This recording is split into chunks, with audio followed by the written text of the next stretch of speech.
ጊዜ ሰዎች I'm gonna try ይላሉ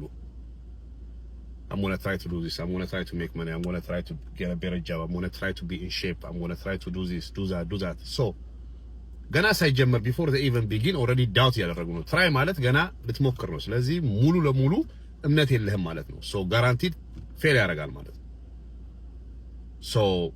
እምነት ማለት በራስ ብቻ ሳይሆን በእግዚአብሔር ማመን አለብህ አሁን ስትነሳ there's no guarantee እንደምትነሳ ተነስተሃል obviously ከእንቅልፍህ ተኝተህ ተነስተሃል ቀኑንም እግዚአብሔር ካለ በሰላም ትውላለህ ምንም ነገር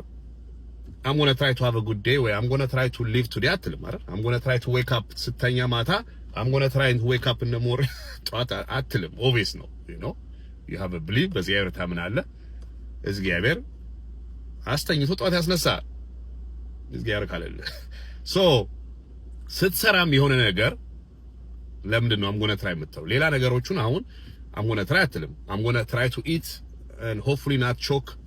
አልሞትም አትልም ወይ ደግሞ I'm going to try to drink coffee and not burn my face or my mouth the point is አንድ ነገርም ስትጀምር if you want to try to be in shape don't say I'm going to try to be in shape say I'm going to do it so already ጭንቅላትን አሳምነዋል አምነሃል you believe in God you believe in yourself it's going to happen ቢዝነስም ልትጀምር ስትል I'm going to try to do this አትበል you're going to say I'm going to do it